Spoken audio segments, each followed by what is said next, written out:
So speaking of those things that Americans would actually like us to be doing rather than new regime change wars, Trump gave a big speech this week trying to tout his economic results and also giving us some advice about how to navigate the current economic waters. Let's take a listen. Our economy is unbelievable. There's never been anything. But the Democrats go out, prices are too high. Yeah, they're too high because they caused them to be too high. But now they're coming down. One of the most important ways we're defeating inflation is by unleashing American energy, including oil, gas, and clean, beautiful coal right here in the Commonwealth of Pennsylvania. They gave you the highest inflation in history, and we're bringing those prices down rapidly. Lower prices, bigger paychecks. You're getting lower prices, bigger paychecks. We're getting inflation. We're crushing it. And you're getting much higher wages. I mean, the only thing that's really going up big, it's called the stock market and your 401ks. You can give up certain products. You can give up pencils. Because under the China policy, every child can get 37 pencils. They only need one or two, they don't need that many.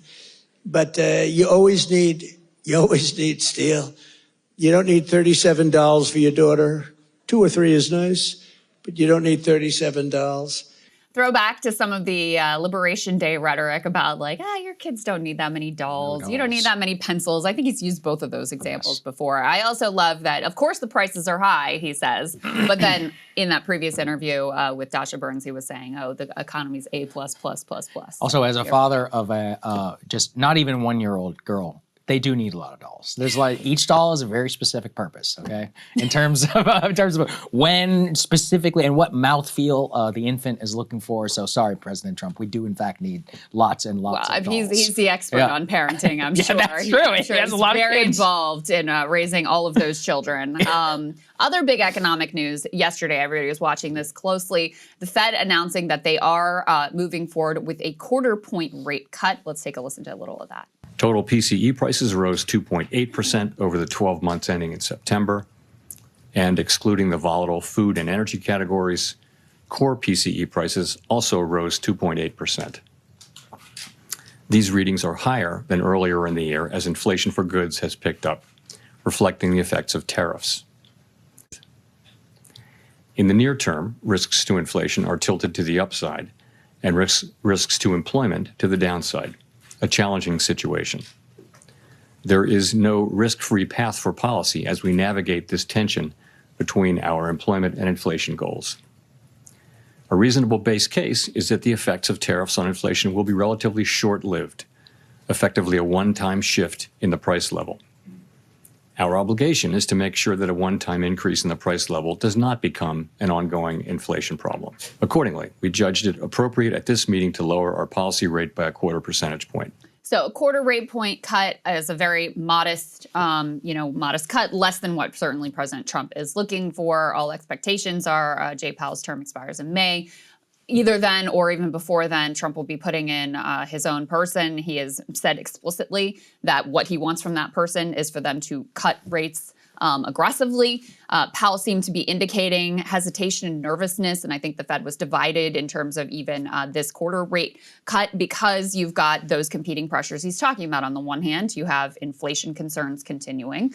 That would argue against a rate cut. On the other hand, you have unemployment concerns increasing. So that would argue for a rate cut, so that's why they took this sort of middle ground, but signaling that future rate cuts are not a guarantee whatsoever. So, what do you make of this move and how Trump will feel about it, what it'll do with the economy? Well, he's already gone after the Fed chairman, but I mean, I think what it definitely shows you, first of all, for the Fed, this is part of the danger, is because they have more unreliable data that they have because of the Bureau of Labor Statistics and because of the government shutdown that previously happened. But beyond that, what Trump and them are doing right now is just so Biden-esque to me, because very recently on their affordability tour, so he went to Pennsylvania, I believe the vice president we'll go to Allentown, Pennsylvania, very soon, is all built on, from what I remember, the first Trump administration doing on the Tax Cuts and Jobs Act, is they would be like, well, remember I told you that story about Paul Ryan was like, well, over a year, it should save you enough to buy a new sink from IKEA or something. Like, that's basically what they're doing. It was a they're like, Costco membership. yeah, Costco membership. That was yeah. right. Yeah, Costco membership.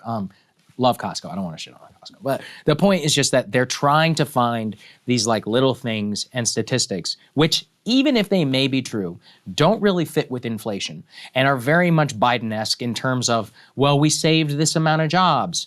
People do not need to hear about whether they're doing well or not. They just don't. You can never convince somebody who is financially struggling that they're actually doing better than they are. Yeah. They have to feel it. And that comes from a vibe. It also just comes from basic like facts. And if you look at the balance sheet of the everyday American, it does not comport with what Trump is saying. Yeah. That's why I think it's such a failed strategy. I mean, beyond look, maybe the MAGA folks will buy it. You know, there's a lot of evidence around economic sentiment that people feel better who are Republican voters about the economy when a Republican is president and vice versa with Democrats. But I still think that much of that is beginning to erode because the economic picture of fundamentals is getting so bad. And we're about to talk about healthcare. I mean, it's look, ACA premiums and all of that aside, even employer-sponsored healthcare, which the vast majority of Americans have, is way too expensive and it's bad. And most people know that. And it goes way up. Healthcare, education. You know, I was doing the 529 math recently for my daughter, and I was looking and using ChatGPT to track education inflation. And it's like, you know, I mean, I'm pretty wedded to in-state tuition because I just don't think there's that much of a difference.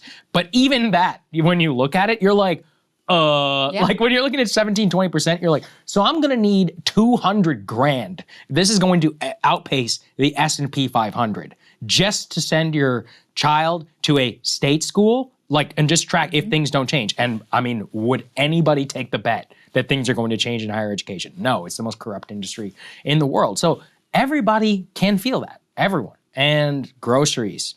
I mean, don't we have some of the polling about how people are feeling? I mean, We do, that flight vacation one really stuck out to me. Yeah, we can go through that. Let's put B7 up on the screen. And by the way, I don't think we pulled this, but in this affordability polling that Politico did, they found that a majority of Americans say the cost of college is not worth it. Now, if you still look at the wage premium that you achieve with a college degree, it is quite significant. It's actually growing. But that is the sentiment among the American people increasingly, is like, this level of debt that I have to take on, it's not worth it for college anymore. And listen, I have a daughter who's going to college next year. So I'm looking very closely at all of these things. I said the same thing to her. I'm like, we have good in-state colleges here in Virginia.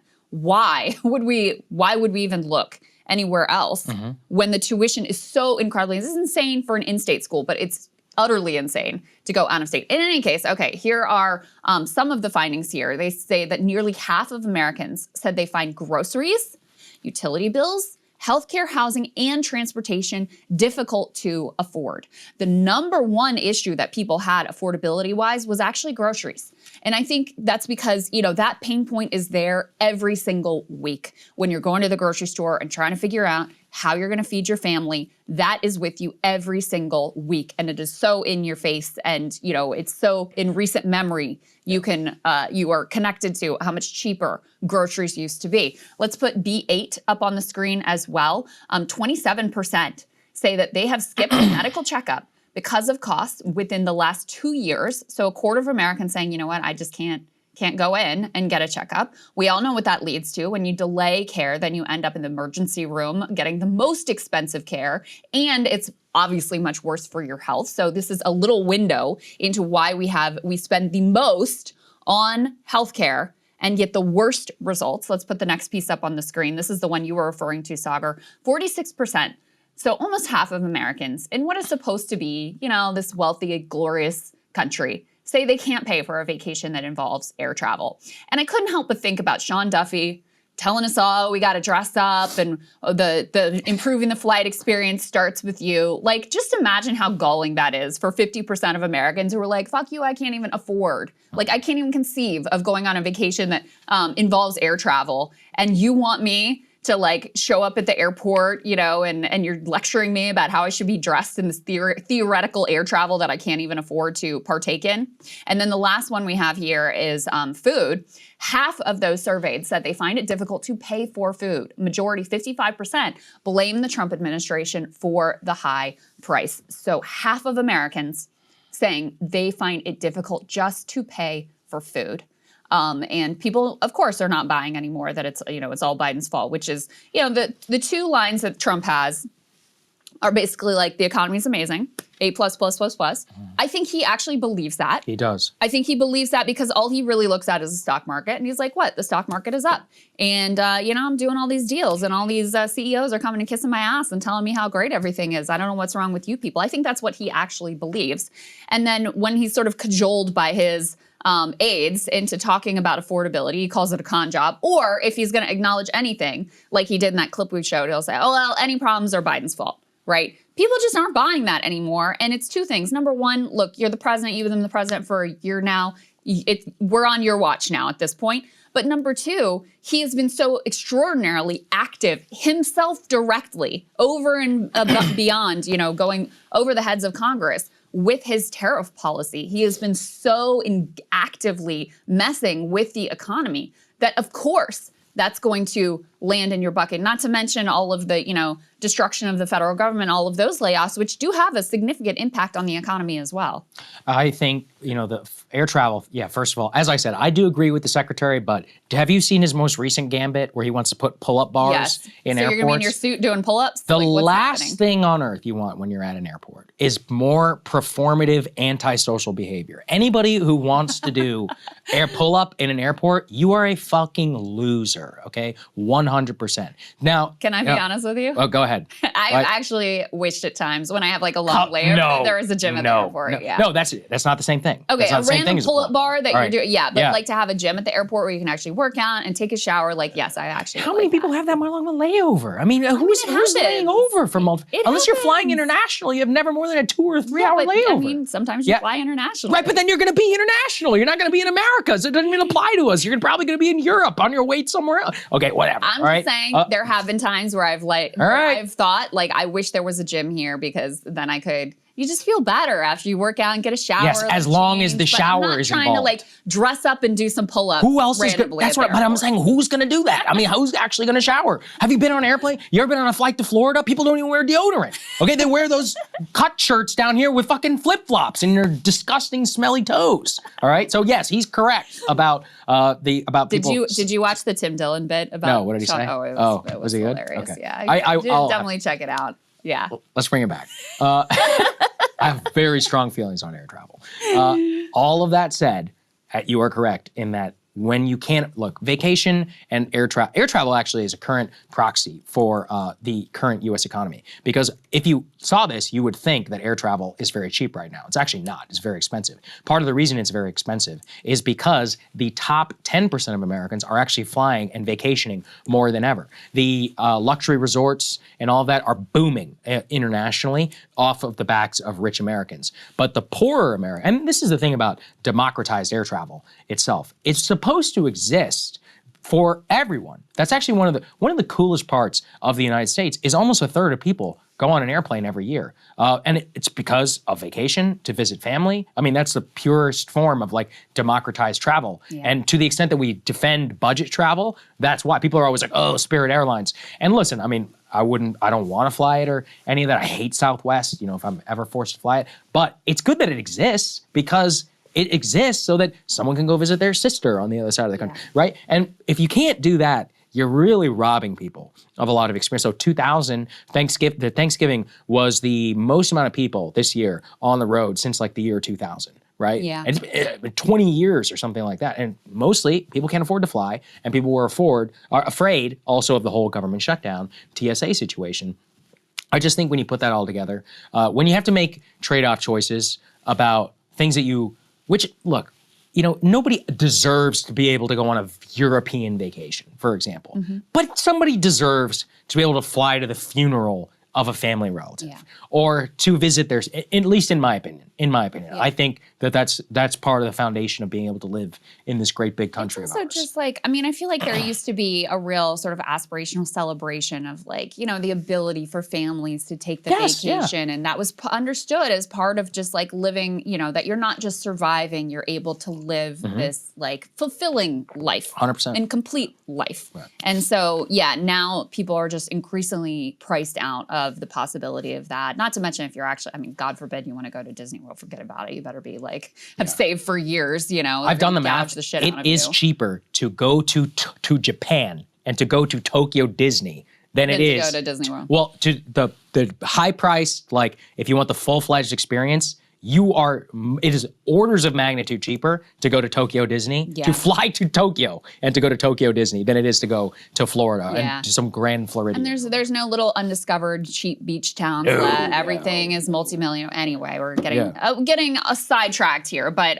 in any case, let's go ahead and take a listen to Kevin Hassett, who was asked by, actually, interestingly, a number of hosts, but Laura Ingraham was kind of pushing him in particular. And remember, she did that interview with Trump that was kind of tough as well, where she was like not really impressed with what he was selling her. And he says, well, you know, these bad numbers that are coming out, maybe the reports are wrong. Maybe the reports are off. Maybe that's the real problem here. This is B3. Take a listen. Layoffs reached 1.9 million. That's the highest since 2023. So what is that? Is that AI? Is that migrants leaving the country? Is that, you know, automation? We still have to get like the government data that we lost because of the shutdown. And one of the things we're seeing is that payroll surveys, where they call up firms and say, hey, do you have how many people do you have working with you? That they're showing much lower growth than household surveys where we ask people, do you have a job? And so it could be that what's going on right now is that there's a problem with the way the surveys work. And I'll be able to talk to you in a week or so when we finally get the data we need to assess that. Incredible. So blaming, oh, maybe the surveys are wrong. Maybe that's the real problem here. She also asked him about the president's comments that the economy is A++++, which I really think that comment, Saagar, is going to live in infamy because talk about being out of touch. I mean, as much as the Biden administration tried to sell the economy as being better than ordinary people are feeling, no one there ever said, oh, we give ourselves a beyond perfect score. It's amazing. It's spectacular. And yet that's exactly what Trump is trying to sell the American people when their experience of it is wildly, dramatically divergent from that sentiment. So let's take a listen to how Hassett handles that question. President gave the economy an A+++++++.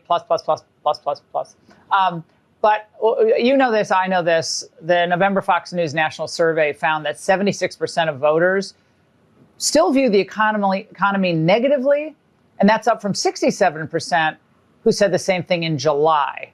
So you've watched these trends over the years. You've seen the ups and downs. What explains that in particular? Well, first of all, don't forget that because of Joe Biden, then a typical family buying a typical home would have to spend $1,200 a month more on their mortgage. Because of Joe Biden, you know, groceries went from $400 for the typical family for a month to $525. And we're making an enormous amount of progress. People's purchasing power has gone up by $1,200 already this year, but there's still room to go. And the fact is that Joe Biden dug a big hole, and we're filling the hole really fast. Biden. I mean, good luck with that. That might sell on Fox News, but not many other places. And Biden tried it too. Biden tried it a year in. We covered it right here. I remember. He was like, oh, Donald Trump's economy. We inherited a mess. It's December 11th, bro. People don't want to hear it. This is exactly when, it is amazing how quickly everything just repeats. Like that Mark Twain quote about history rhyming, like almost exactly 4 years to the day, the Biden administration was doing the exact same thing. This is when Bidenomics and all of that was born. Right now, when their approval was in the shitter after Afghanistan, post-October, that's when things flipped. The vibe was totally nuked. Okay, it's like all the ingredients are all right there. Well, and let's think too about like what was the central promise of the tariff policy, right? I mean, a big part of that Make us rich. Yeah, was manufacturing jobs. There's going to be, you know, companies are going to be bringing back jobs. There's going to be this incredible manufacturing surge. Instead, we are seeing a dramatic, we've now had 9 straight months of manufacturing decline. It's been, a complete reversal of any of the gains that were made during the Biden administration in terms of manufacturing. It's just been completely destructive in that regard. So whatever the promise was of the tariffs, you could say, okay, well, we didn't completely nuke the entire economy, but it certainly hasn't delivered on any of the promises that were made as part of that policy. Yeah. And to the point about, whether this is even selling on Fox News at this point, I have seen polling that, of course, the majority of Republicans still support the president, still support his economic approach as well. But there is starting to be some significant slippage on some of these issues, on healthcare in particular, on inflation, on just the sort of focus where he's placed his time and his attention. Let me play for you an interview with actually a Trump voter talking about the struggles that she is having in this economy. This is B5. My kids' daycare went up, can't afford the cost of food, using credit cards for everyday expenses, no money left after their bills are paid. Pretty much just a whole bunch of financial mess. We changed presidents at the beginning of the year. We did. And the guy who moved into the White House said that he was going to fix it. Several times he said it would be easy. Absolutely. Has he fixed it? Absolutely not. I'm definitely waiting for him to fix it. Jones is a 3-time Trump voter, but she says he has simply failed to keep his promise to lower the cost of living.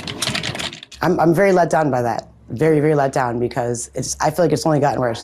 And this lady, I don't know, if she's going to vote for a Democrat, but is she going to enthusiastically show up to vote for a Republican again in the midterms? And maybe she is going to vote for, I don't know. But, it doesn't take a lot of slippage with your own base to have a real political problem, and also to have a real problem with apathy, where people are like, yeah, you're telling me to go vote for these people. My life hasn't gotten better. I'm busy that day. Sorry, I'm not going to be bothered with it. Right. And that's a lot of what they're facing politically. There is increasingly a reckoning that is happening, certainly among independents and among Democrats. In fact, the people whose sentiment has shifted the hardest against Trump are Latinos, who we have found, are a key swing bloc and are very economy sensitive, tend to be, strong economy voters, and also young people who are, trying to get their foothold in the world, trying to establish themselves, trying to imagine a future for themselves, potentially, get married, have kids, imagine that life for themselves.